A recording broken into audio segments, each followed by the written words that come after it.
Comentários sobre a segunda epístola de João. A segunda epístola de João, ele reforça as ideias que ele já tinha apresentado na primeira, as ideias de que a gente deve amar uns aos outros. Esse é o recado que ele reforça, ele continua reforçando. Só que ele faz isso agora de outro lugar. Na primeira, ele fala de modo geral, ele fala aos irmãos, fala à igreja de modo geral.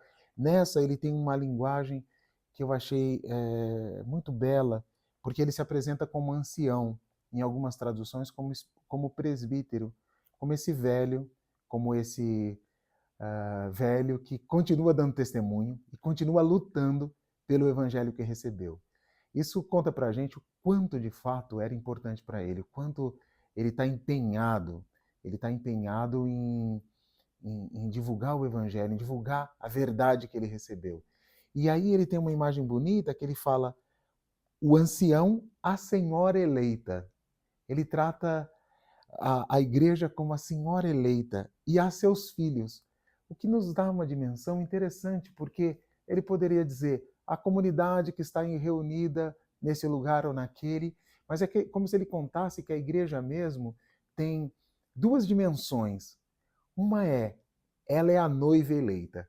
E é lindo ele chamar ela de senhora eleita. É como se a igreja envelhecesse com ele e ele envelhecesse com ela.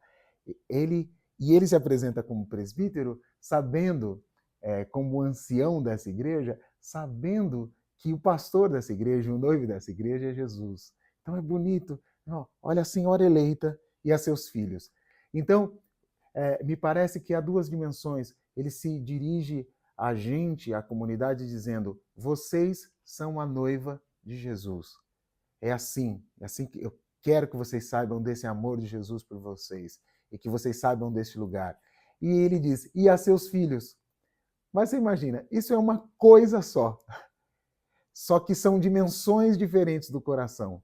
É como se a gente tivesse duas dimensões, uma que sabe da eleição em Jesus, a comunidade tem que saber disso, ao mesmo tempo que tem essa coisa dos filhos. E quando a gente fala de filho, a gente está falando, olha, tem um aprendizado constante que deve continuar acontecendo. O fato dela ser a senhora eleita não exime ela de continuar viva e cuidando e gerando filhos. E ele diz que amo na verdade, não apenas eu, mas todos que conhecem a verdade, por causa da verdade que permanece em nós e estará conosco para sempre. Olha a verdade.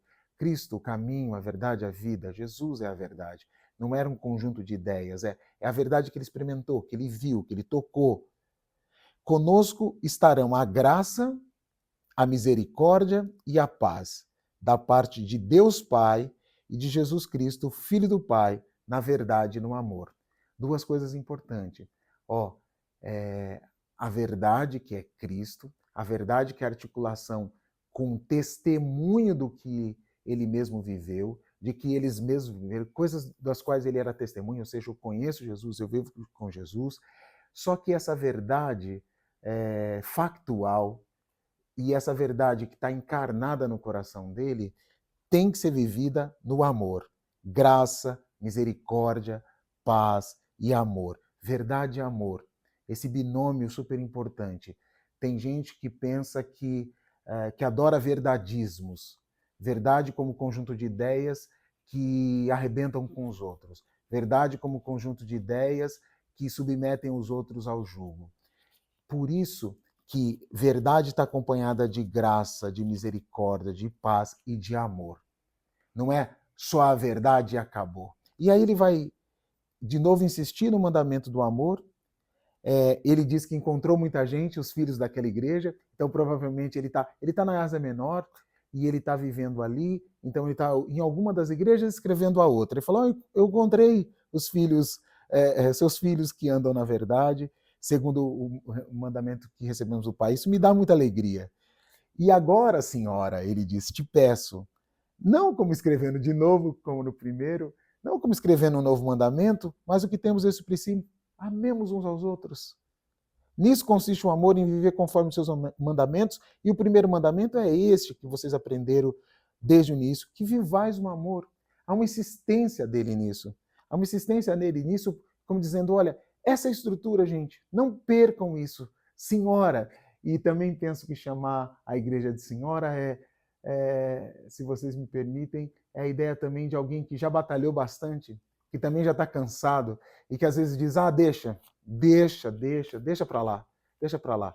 Ó, filho está dando muito trabalho, essas pessoas não escutam, essas pessoas não entendem. Ele está dizendo, não, senhora, insista nisso. Eu, como ancião, estou pedindo a você, insista nisso.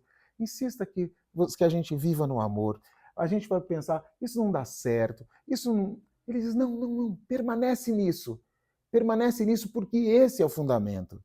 E aí ele vai de novo dizer, por quê? Porque muitos sedutores têm saído por aí e que não confessam que Cristo foi encarnado, espalham essas mentiras pelo mundo, e esse sedutor é o anticristo.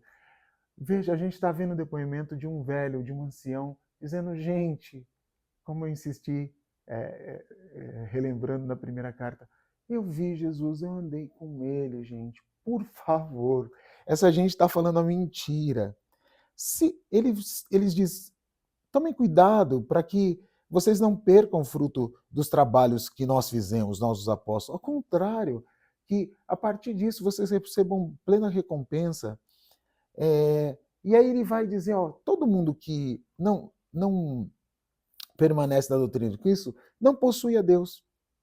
Está dizendo, permaneçam nisso, senão é tão sério isso, é tão sério. Ele diz assim, olha, não há possibilidade, sendo cristão, de acessar a Deus sem Jesus, sua encarnação, sua vida, sua morte e ressurreição. Não há, não tem caminho.